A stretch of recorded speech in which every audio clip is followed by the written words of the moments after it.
We begin this course with a study of the 10 basic principles of economics. So these are the guiding force of the course, and everything we do in this course is going to refer back to these 10 basic principles. So as you go through this first presentation, make sure you're taking really good notes on these 10 principles because you're going to see them constantly throughout this course. Our first principle here is that people face trade-offs. And of course, what we mean by that is that in order to get one thing, we must be willing to give up another. If you look at money, for example, if you decide to buy a new pair of shoes, then you won't have that money to buy a new pair of pants. So you've got this trade-off that's involved. So why are there trade-offs?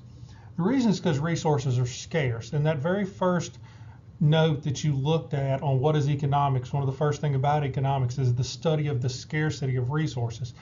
There is no unlimited resource, no matter what we're talking about. There is scarcity involved at some level. So a decision to use them for one thing means they can't be used for another. So if we look at this simple graph and we say pants and shoes, the idea is pretty simple. The more pants we buy, the less chance of buying shoes. So there's this trade-off involved in which we have the scarcity of resources, in this case money. So as we buy more pants, that opportunity to buy shoes becomes less and less. So one of the essential principles of all of economics is that people are facing trade-offs because of the scarcity of resources. Okay, the classic economic example is what we call the guns and butter trade-off. Guns referring to military spending and butter referring to domestic spending. Oftentimes, if you're watching the news, you'll hear the government in the budget. You've got the two sides of the coin. Are we going to spend a lot of money on our military, or are we going to spend a lot of money on our domestic spending? And there has to be a balance between the two, because obviously we can't spend a lot of money on both. So if we throw a line in here, and we can look at it pretty simple. Basically, as we increase our domestic spending, the only option here, of course, is to decrease our spending on military because of budget restraints. Now, we can always print more money, but that's not exactly an economical way to do things within your budget, because your economy will collapse in that case. So increases in domestic spending create decreases in military spending, and then vice versa. Here's that principle of trade-offs. To increase the spending of one, we must decrease the spending of another. A big part of economics is the ability to visualize what we're talking about. And we use economic models to visualize the concept of scarcity and many other things. In this case, we're going to use what we call the production possibilities curve. And it's an economic model used to illustrate the scarcity of resources. So when we look at this curve, we can see here simplifies the concept that resources are scarce and people face trade-offs. So we often use models as a way to visualize what's happening. So here's the question. What happens when a company is forced to decide how they will use their available resources? How do they determine what they're going to use, and how much are they going to use of their available resources? So this is the curve itself. So what we can see here is on the left, we have the quantity of laptops, and then down at the bottom here, we have a quantity of iPads. So we're talking about Apple. So if you're Apple, you have X amount of resources. Question is, what are you going to make? Are you going to make a bunch of iPads? Because if you do that, then you're going to make less laptops, and vice versa. So let's look at point A. So on point A, we're going to make 9,000 laptops. Making 9,000 laptops only leaves us with available resources to produce 3,000 iPads. Now, the reason we know that that's it is because that curve represents all possible combinations of production. So any point along that curve is a possible combination. Now the key point here is this. Every point on that line maximizes all resources. Apple wants to use every last resource they have. So any point along that line is efficient, meaning that we use everything. The question is, where do we process along that line? Where are we going to do our production? So we could move to B. If we decide to shift over to B, then now we're talking about maybe 6,800 laptops and 7,000 iPads. One of the central decisions behind what's going to make Apple produce more or less laptops and iPads, of course, is what's selling in the market. Where's the demand? Currently, of course, one of the things we know is that iPads are in high demand. In fact, the president of Apple, Tim Cook, just in the past week, and this is 2015, it's November, he said that he didn't understand why anybody would even own laptops anymore. So really, we're getting to the point now where they're looking at iPads as replacing laptops. So you'll notice here, as we decrease the production of laptops, we're increasing the quantity of our iPads that we're producing. And we can go either way as long as we stay along the curve, and that represents our efficiency. So we could also go down here to C, increasing our iPads even further and decreasing our laptops. Now we could produce at point D. D is entirely possible. However, D is extremely inefficient. D does not maximize the use of resources, and therefore we're not maximizing the possibility of production, and we're wasting resources. So we're going to lose money producing at point D. Point E is not even possible at this moment. Point E lies outside of the curve. So anything inside the curve is inefficient. Anything on the curve is efficient. Anything on the right of the curve and outside of it is, at this time, impossible. It could become possible at some point if we find technology. The concept here with technology is that technology allows us to use the same amount of resources but far more efficiently, which would then force this curve here to bulge outward. So we got this over here, the simplified view of production, in which we focus on two produced items, help us understand trade-offs. So we're looking at a very simplified. Understand that economic models are extremely simplified versions. We're not looking at every possible factor. We're not looking at everything involved. We're simply looking at a very simple concept. So A through C are efficient, and we know the curve represents a boundary between what is possible and what is impossible. So any point along and inside is possible, though D is not a desirable outcome, while E is impossible given the current state of technology and available factors of production. So what happens when technology advances? So here we have point B. So when new technology is introduced, producers become more efficient, and they can increase the production of iPads while maintaining the production of laptops. So when we find new technology, what happens is our curve bulges outward. So B now shifts to the right. So whereas B was at 6,800 and 7,000, B now becomes 6,800 and almost 9,000 iPads. So as technology advances, our production possibilities curve bulges outward as well. So we see that shift from B1 to essentially B2, and that tells us that we've had an increase in technology, thus increasing our efficiency. So let's look at an example of a trade-off. So an example of a trade-off for a corporation is that of the trade-off between greater profits and a clean environment. If you're a company and you're producing tires, so you're Goodyear, you're producing tires, and you're looking at, do we want to make more money? Well, the problem with making more money is the fact that in addition to making more money, we're creating greater pollution. So that's a trade-off. So companies could maximize profits if they didn't have to deal with pollution controls and law. You know, if there were no laws against producing pollution, they could produce as much pollution as they possibly wanted to in an effort to gain greater and greater profits. However, if they do so, the environment would suffer. So there's a trade-off there that is involved. They could reduce profits and increase the health of the environment, or they could increase profits and destroy the environment. As a result, companies make less profit, but the environment is cleaner. Well, why do companies make less profit? It's not necessarily by choice. Because of pollution controls and laws created by governments, companies more or less have an incentive to produce less of their product, thus increasing the environmental cleanliness, because the government's basically said, if you do this, we're going to fine you or charge you for things of this nature. Now, what that illustrates when we talk about this idea of whether we're going to make pollution or we're going to make profit, brings up this concept of equity versus efficiency. You know, and this is a huge example of a trade-off, because this is a constant and reoccurring theme within economics, is this battle between what's equitable, meaning even, and what's efficient, meaning we get the most while using the least amount of resources.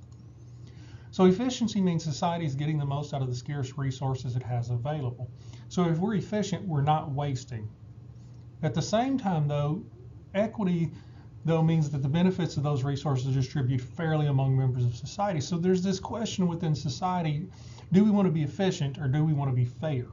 And so there's this back and forth of efficiency and equity that takes place within our economy. Now, like we did with pants and shoes, and like we did with guns and butter, we can look at a simplified economic model. So we can apply the trade-off between efficiency and equity to the production possibilities curve.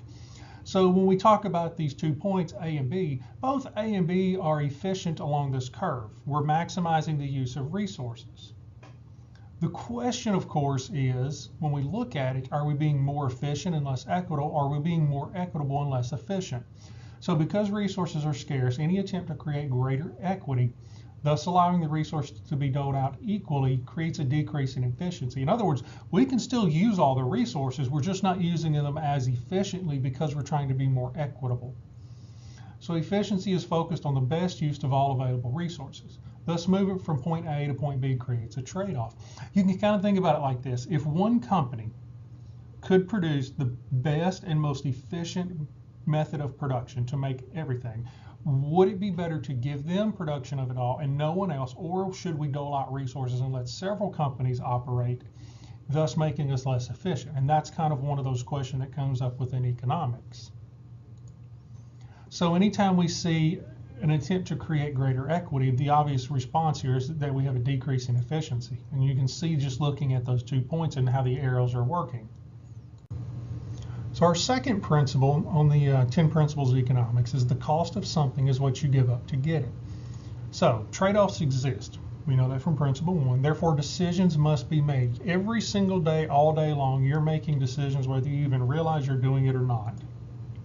And every decision requires a comparison of the cost and benefits involved. To give you a simple concept thought, you're making a choice to take economics online. So in other words, the cost of something is what you give up to get it. Well, you're giving up class time. You're also giving up some of your free time outside of school to take this class for various reasons. Maybe you're trying to graduate early or whatever the decision is.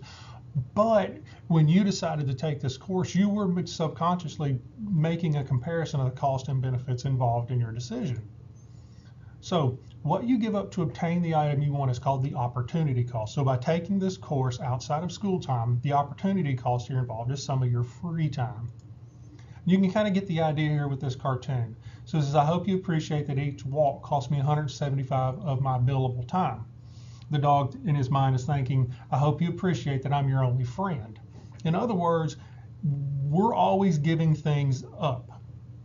Always, every single day, all day long, you're giving something up from one thing for another for the decisions you make. And whether you realize it or not, that's operating within an opportunity cost. So opportunity cost is something that you're going to see constantly in this course.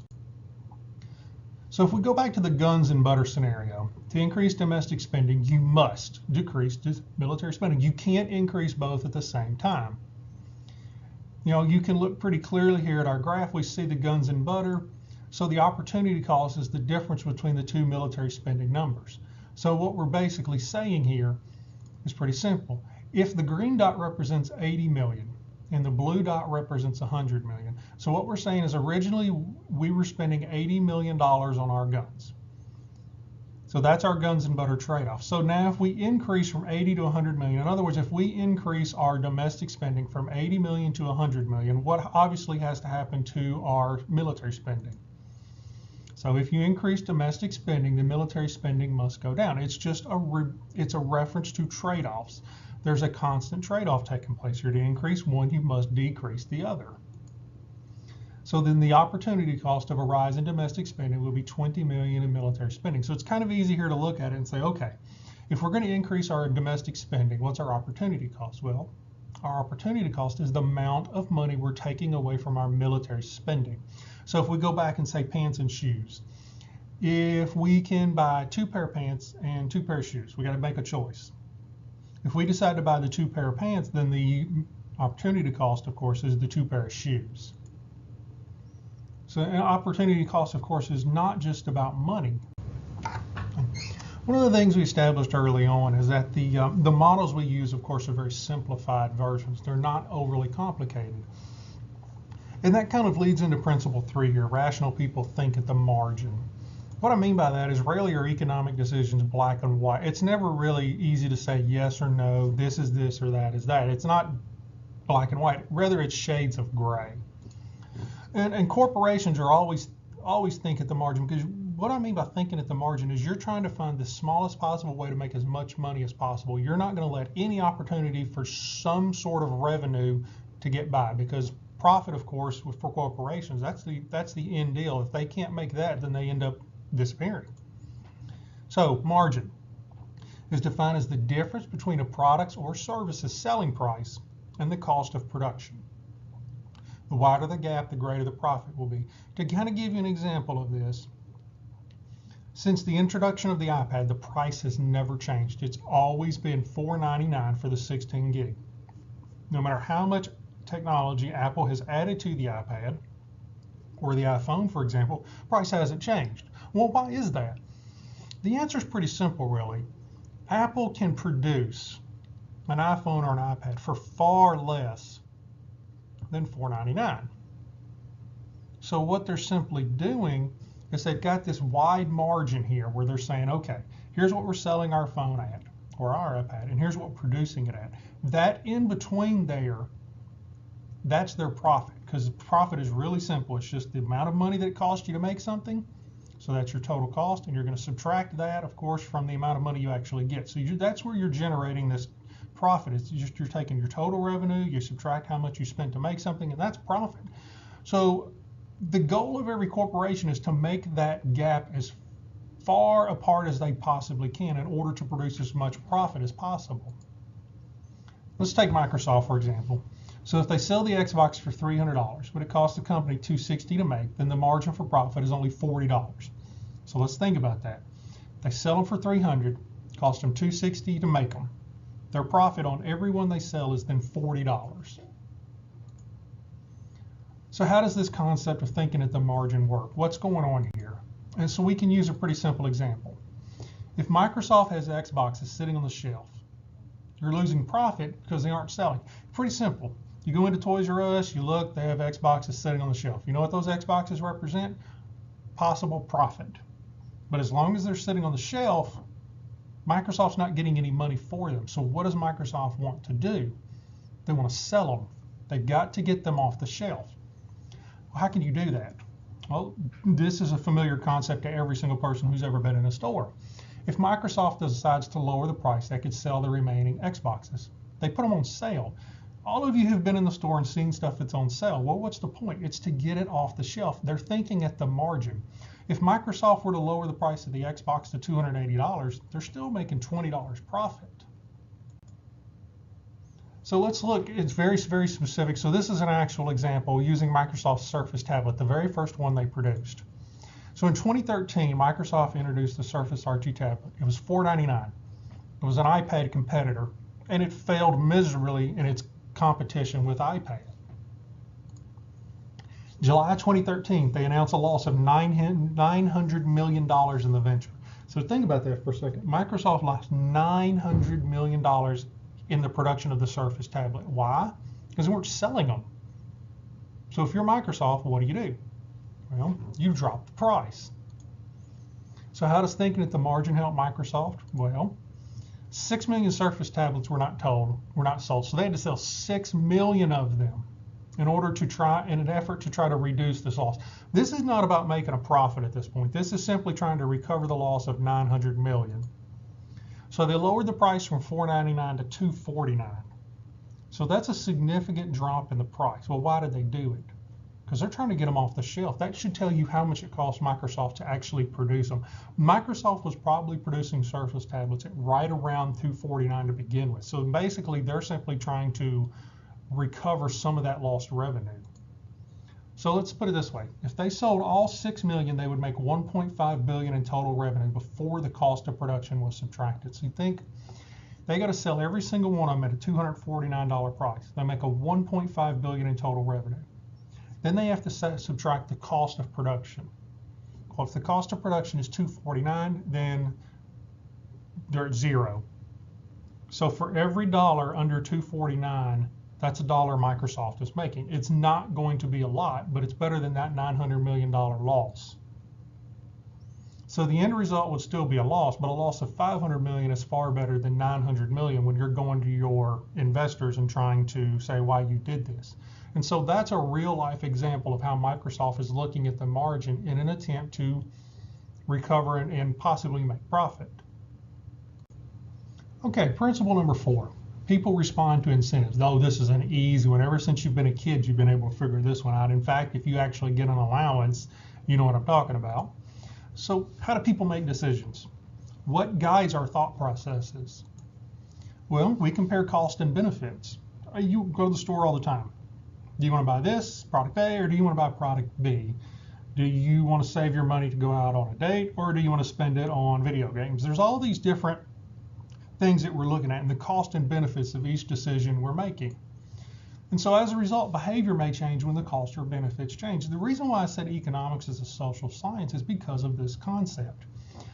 It's not just social studies, it's a science, it's something we study. There are people who study this concept of incentives all the time and look at how our behaviors change when the cost or benefits change. If your parents want to get you to do something, for example, you see this all the time. If you make all A's, I'll give you X amount of dollars. Well, they're attempting to change your behavior by changing the cost or the benefits. And so that's what we're talking about when we look at this response to incentives. And we do it all the time. If you have a pet, you know how it works. If you want your pet to calm down or sit down or roll over or play dead, you give them a treat. Take this apple, for example. So we know that apples cost money. That's a given. So the apple is too expensive. If the price of apple goes up, or let's say this apple went from $1 to $2, you're less likely to buy that apple. Maybe you substitute it for that creamy looking whatever kind of donut that is. So, and it's a really easy principle to understand. As the price of objects increases, we start to look at alternatives to buying something else. And it's an everyday thing. You go to the store, you look at clothes, oh, that shirt's too expensive, but that one's on sale, so you buy the one that's on sale. In other words, when things change, you have to change. Your behavior is going to change as well, and you're having to respond to it. And that's this constant thing with economics is there's a change and there's a response, and that's what's happening. So the apple grower sees things differently, though. If you're the consumer, as the price of the object goes up, you start saying, I don't know if I want to buy that or not. The apple grower, on the other hand, is a little different concept. For producers, higher prices mean a chance to make greater profits if they can get more apples to the market. So if the price of apples increase, the farm owner who owns those apples, he's going to try to get more apples on the market because for him, higher prices means, oh, I can get more profit. Therefore, I'm going to put more apples out there to sell. In other words, key point, the goals of producers are the opposite of the goal of the consumer. The consumer looks to try to get the best price possible. They're looking for the best object at the lowest price. So as prices increase, consumers start to change their minds about what they're going to buy. Producers are looking to make the most profit. From a producing standpoint, as prices increase, you're going to supply more of the good because you have a greater chance for profit. So that's something you're going to need to key on and remember. So the effect of price on the behavior of buyers and sellers in a market is crucial to understanding how the economy works. Make sure you understand that. Prices influence the behavior of buyers and sellers in markets. Do not forget it because that is a central point. Okay, principle 5.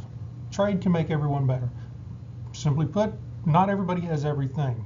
Trade is what allows us to gain access to other goods.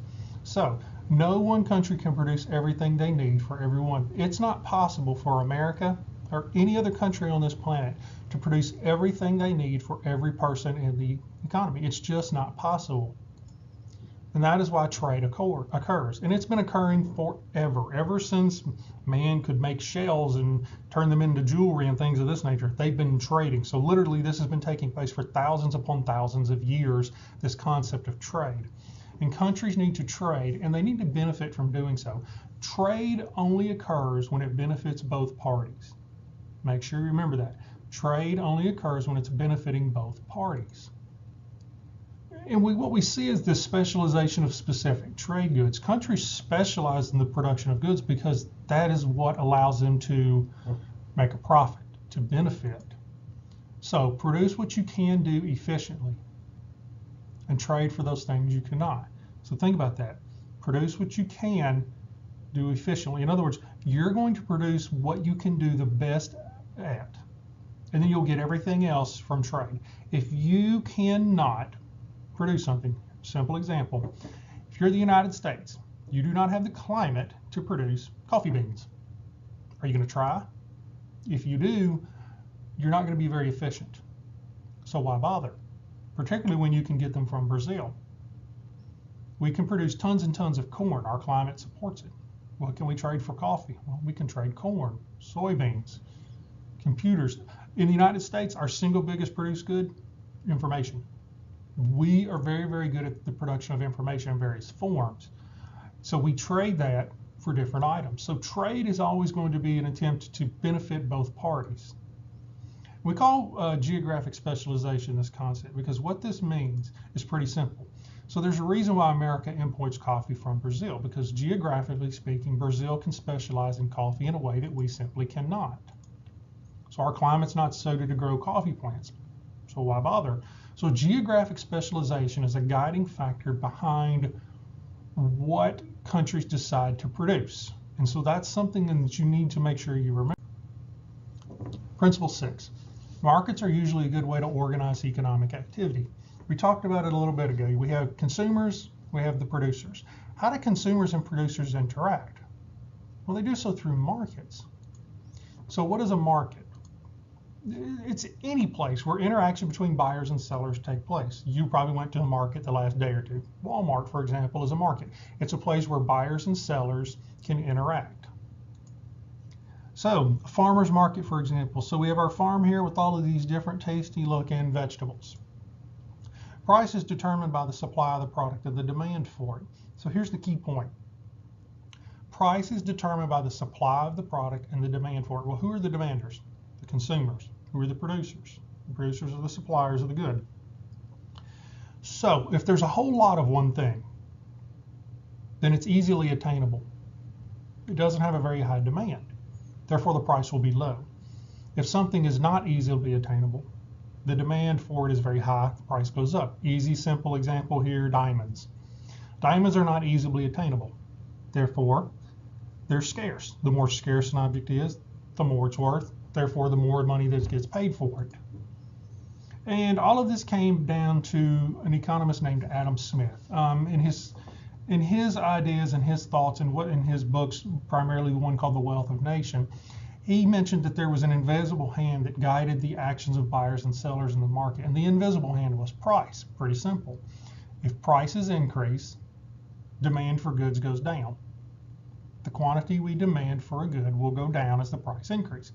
As for suppliers, though, the quantity supplied will increase as the price increases. And this is exactly his concept. So 1776, Wealth of Nations. Households and firms interact in markets as if they were guided by an invisible hand. Of course, that hand being price. And it leads to desirable market outcomes. The idea here is that every single good sold, bought, the way it works is pretty simple. Suppliers make the goods, consumers buy the goods. If price is allowed to function freely, then every good produced will be sold, and there will never ever be any waste. It will be 100% efficient. So let's look at an example. So price reflects both the value of a good to society and the cost to society of making the good. So price represents two things. Its value to society and its cost to society. So value meaning demand, cost meaning the producers. So price is analyzed by households and firms. Therefore, they unknowingly take into account the cost and benefits of their actions. That's the thing. This whole concept of identifying cost and benefits typically takes place unknowingly. You unconsciously do this all day, every day when you're looking at buying and selling goods. And so that goes back to this whole concept of thinking about opportunity cost, what we're giving up. Now here's the key point though. Not all economies are governed by price. Rather, some governments attempt to control price and they attempt to plan the economy. The China, USSR, North Korea, Cuba, all of these economies at one point or another attempted to control price. The majority of them now, of course, don't actually do that. The Chinese are communists, but their economy is very much capitalist. They do not attempt to control the price and try to plan the economy because it simply doesn't work. So a planned economy is prevented from responding to market forces. Market force, pretty simple. If it's really cold this year, snows a lot, will people purchase more sleds? The answer is yes. In a planned economy, maybe though the number of sleds that are being produced is limited by the government. So maybe 100 people want sleds, but only 25 have been produced. If there were no planned economy, then the number of sleds that are demanded would get produced and we would equal out and have complete efficiency. But a planned economy doesn't do that. What a planned economy does is the government goes in and says, we are going to produce X amount.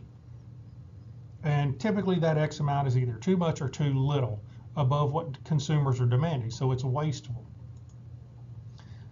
So supply and demand.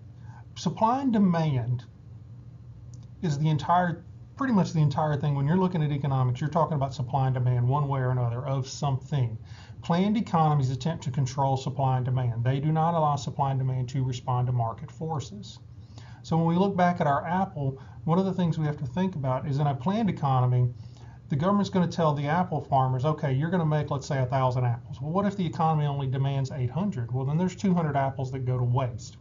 What if the economy is, the government says, okay, well, you're going to produce 1,000 apples, but then the consumers are demanding 1,500 apples. Well, now we have 500 people who can't get access to apples. And there's no way it's going to happen because the government's not going to allow them to produce any more. So in other words, the government's picking a number that they think is going to be there. And then basically consumers may be either going above or below that answer all the time. And so you see waste being produced. Okay, principle 7. Governments can sometimes improve market outcomes. In other words, there are times when it's beneficial for the government to intervene in the market. In other words, sometimes it's beneficial for the government to actually attempt to control price. There are some beneficial aspects. So, if the market is governed by price, how could the government improve the outcome? Well, they do so if they want to promote efficiency or promote equality. Part of what planned economies like the Chinese and the Russians and the Cubans and North Koreans, part of what they were trying to do is to create 100% equality. In other words, one apple for one person. That was their goal. Sometimes that's not a bad thing to do. When you look at the economy and you're looking at efficiency, in an efficient economy, maybe one person controls all the apples and 99 people don't get them, but every apple is sold. Well, is that 100% efficiency? Is that actually a good market outcome? If the government decides, well, that's not, well, then they may insert themselves into the economy in an attempt to create equality so that more people would have apples rather than just our one apple grabber.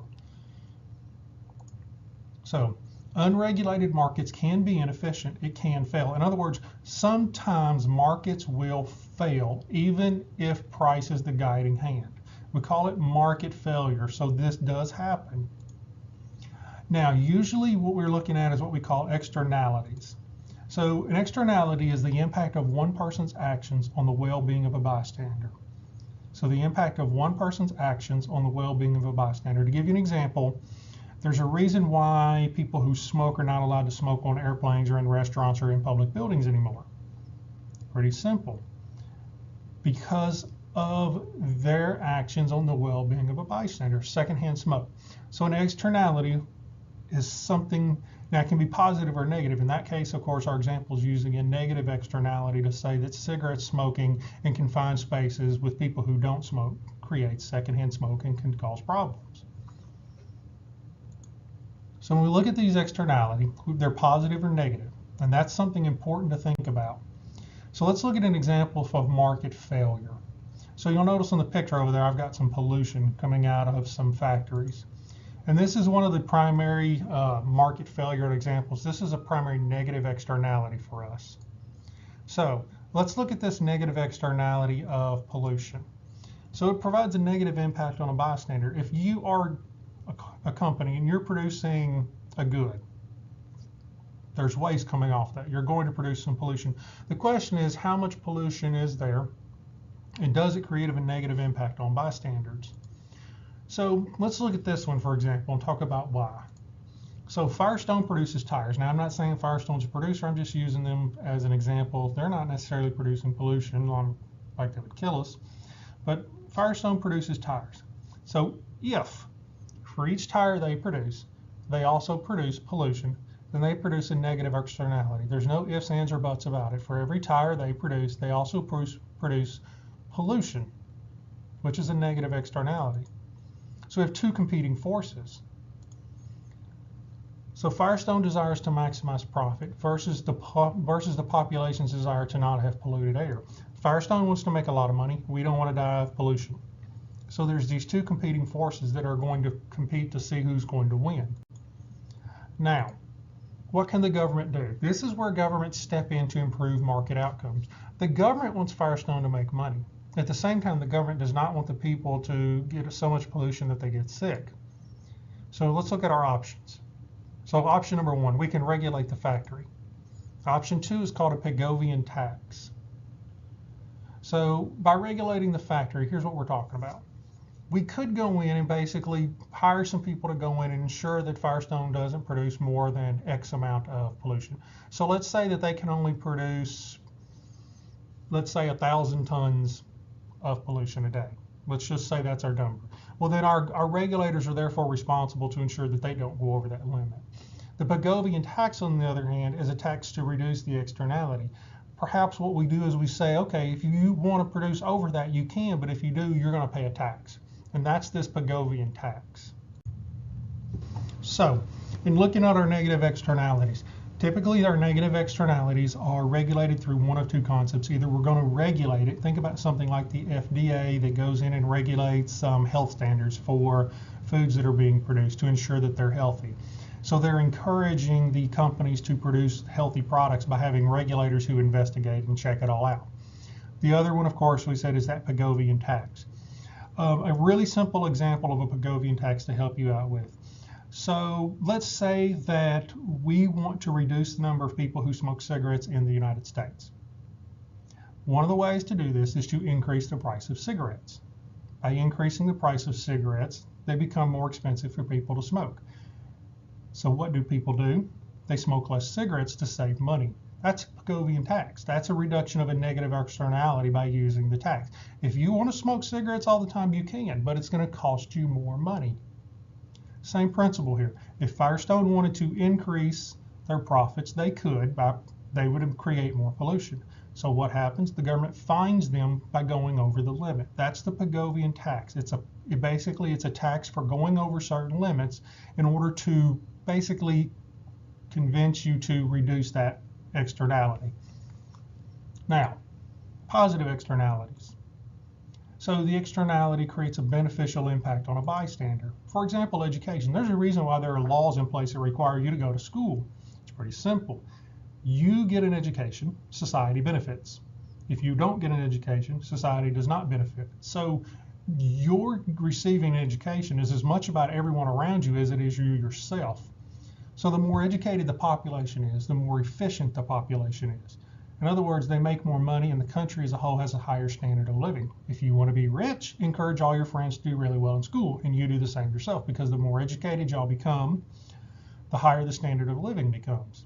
If everyone's dropping out, the standard of living decreases. It's really, really easy to see. Look at the United States compared to some other countries that do not have very good educational systems. You will see a dramatically different decision in terms of profit and in terms of standard of living. And that leads us into Principle 8. A country's standard of living depends on its ability to produce goods and services. Why do we need an education? It makes us more intelligent. More intelligent people have the ability to produce goods and services at a higher quality and a faster rate, thus equaling greater profit. So standard of living increases. If countries do not have the ability to produce goods and services, then their standard of living is very low. And you can look at that map. So standard of living varies globally by wide margins. When you look at this in low income, middle low, you'll notice that almost all of Africa and a massive portion of Asia are in that low to middle income area. In other words, they struggle to produce goods. Now, Chinese produce a ton of goods, but when you look at the type of goods they're producing in 2007 compared to 2015, it's dramatically different. And when you talk about China, for example, also, we still have a huge percentage of Chinese population living out in the middle of nowhere, not producing at all. Look at Africa, look at China, look at India. You look at all of these places, and what you see really quickly, those are areas in which the education system is either not very good or it's slowly improving. Their standard of living is down, and it's slowly, in some cases, it's not moving at all. In some cases, it's slowly improving. In some places like China, it's actually improving quite a bit. So why does that happen, of course? Why does it vary so much between, say, the United States, Australia, Western Europe, and then other parts of the world? So why do some countries have a higher standard of living than others? The answer is productivity, the ability to produce goods and services. The higher quality and the faster with which you can produce goods generates your productivity. So it's the amount of goods and services produced from each hour of a worker's time. The more productive you are, the higher your standard of living. Secondly, access to natural resources. The United States, Canada, Western Europe, Australia, excuse me, they all have access to natural resources. What about Africa, though? Africa does not have access to as many natural resources, and the ones they do have access to, they have difficulty actually gathering, collecting, and putting to use. So there's this vast difference within the globe of who has access to resources and who's actually able to produce with those resources. Principle 9, prices rise when the government prints too much money. This is easy to think. If the supply of money increases, its value goes down. It's like baseball cards. The more of someone's rookie card there are, the less it's worth. We call this inflation. Defined, inflation is an increase in the overall level of prices. When prices go up, we call that inflation. Thus, the opposite, when prices go down, is called deflation. So when you look here, as currency increases, prices increase. So if the government decides today they're going to print $1 trillion, then the value of that dollar is going to go down. There's a reason why prices have increased over time. Movies are a good example.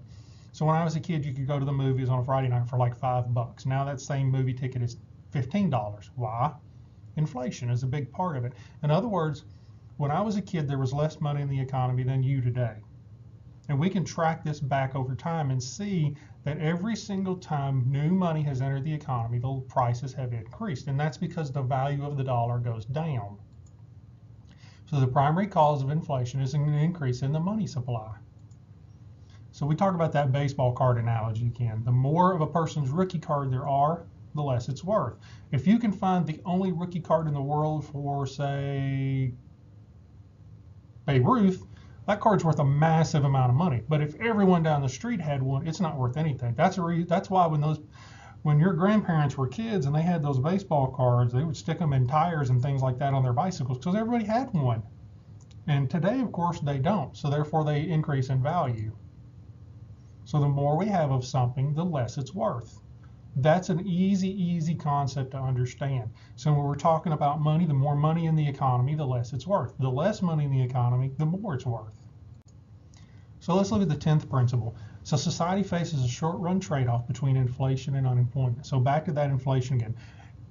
I didn't say inflation was a bad thing. In fact, inflation in some respects and in some amounts can actually be a positive, and this is a case. So if you temporarily increase inflation, it causes a temporary decrease in unemployment. Now make sure you remember the word temporary. I would underline that and circle it.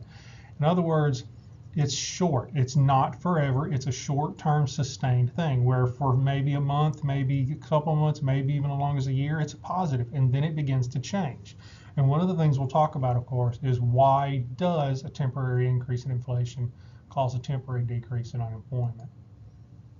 So inflation is both a good and bad thing for the economy. That's one of those things that, like we said, there's gray area. Inflation can be good and bad. It all depends on how much. Now, to illustrate the idea, we use what's called Phillips curve, and it illustrates the short-run trade-off between inflation and unemployment rate. So here we have another basic economic model, and here it is. As inflation rates increase, unemployment rates decrease. Remember, of course, that it's temporary. So as inflation rates increase, unemployment rates will temporarily decrease. So let's break it down and look at it a little more closely here with a full big graph here. So short run Phillips curve. Over here we have our inflation rates on the left going up, and then at the bottom we have our unemployment rates. So let's take point A. Point A is what we call the natural rate of unemployment. It's important to remember there is always going to be unemployment. I'm going to say it again. There will always be unemployment. We'll get into why that is later, but there will always be unemployment. In the United States, there is never going to be a time, unless it's some just crazy circumstances like war, in which every single person has a job. It just doesn't happen. So A is our natural rate. So on our natural rate of unemployment, our inflation rate hovers somewhere around 4.5%. Our unemployment rate hovers around 3%, and that's actually fairly close. So this is a made-up model for me, but it's actually fairly close to our natural rate of unemployment. In other words, at any given time, there's 3% of the population that wants a job that can't find one. So make sure you remember that. Now, we look at A, so we put our lines here to make it easy for us to see. So the natural rate of unemployment and the expected inflation rate. So here's kind of where we're at on any given day. Now, if we go to B, B is an increase in the inflation rate. Well, why did B happen? Well, the move from A to B most likely is an increase in the supply of money. When that happened, look what happened to the unemployment rate. When we moved from A to B, inflation increased from 4.5% to 8.5%. Unemployment fell from 3 to 1.5%. So what happens, of course, is when we see inflation in the economy, we see an increase in the inflation rates, we see a decrease in the unemployment rates. Why? We had an increase in the supply of money. Now we'll get to why that causes this to happen here in a second. But we see that this move from A to B and what it does. Now if we go to C and we see a fall in the inflation rate, in other words, if money were to be taken out of the economy, the unemployment rate would go up. We can just look at this graph and pretty quickly see by going from A to C, the inflation rate fell from 4.5 down to 3, causing the unemployment rate to go from 3 to 6%. So by taking money out of the economy, we actually hurt the economy by increasing the unemployment rate. So we had our change here. So it's important to understand that we have A, which is that natural rate of unemployment. So we're always going to have unemployment. And then what happens is that our unemployment rate fluctuates up and down around A based on the amount of money within the economy. But that's a temporary thing. And you can see over here the notes on this where we go down. So the natural rate of unemployment, so there's always unemployment. And there's also the expected inflation rate. So banks generate inflation constantly, and you'll learn why. So inflation is always expected. In other words, we always expect inflation because of how our banking system works, and we'll talk about it in detail. So point B, point C, we see increased inflation and we see decreased. Now, the question, of course, is why? Why does that happen? So why does a temporary rise in inflation cause a temporary decrease in unemployment? The primary theory is that of what we call sticky prices. And this is the exact theory behind the government stimulus program. So it's sticky prices. Here's how this works. Money enters the economy. So the supply of money goes up. Inflation occurs. Prices are slow to increase. In other words, sticky prices means that prices do not move immediately. Think about Walmart, for example. Let's say that if $500 million entered the economy today, would Walmart change their prices immediately? The answer is no. Can you imagine how expensive it would be for Walmart to just literally go in and change all its prices? It would cost a lot of money. Think about all the prices that are printed on potato chip bags, for example. All of those would have to be changed. So the point being, when money enters the economy, when the money supply increases, prices do not change immediately. It takes time. During that time that it takes for prices to increase, they're low. There's an increase in money supply. So when the money supply increases, people have money in their pockets. Prices are low. That equals increased spending. When spending increases, goods are being bought, demand is increasing. Producers respond to that by having to create more products. Well, how do they do that? They hire more workers. Thus, the unemployment rate goes down. So, sticky prices one more time. When new money enters the economy, there's high amounts of money. Prices are low because they've yet to change, because it's simply just difficult to change prices quickly because of inflation. As a result, consumers have added income. So they spend it on goods, and companies respond to that spending by hiring more workers. So I put here, this is the exact theory behind the government stimulus programs. Several years ago, the government pushed $800 million into the economy. Why? to lower the unemployment rate. That's exactly what they're doing. In fact, the overwhelming majority of government policies that have attempted to deal with unemployment over the past 70 years have all been the exact same thing. Increase the money supply. Why is inflation increased? Because the government responds to unemployment by increasing the supply of money. That temporarily decreases the unemployment rate. When we start looking at economic theory and start looking at economic theory and practice just within the United States, you'll see this concept come up again and again and again. These idea that this stimulus plan is used to try to reduce employment, but at the same time it creates inflation in the long term. So those are your 10 principles of economics. Make sure that you've taken notes on them. Make sure that you've studied them. Make sure that you took the time to write some graphs, and then that way you'll be able to go back through this and use that material for your quizzes and your homework.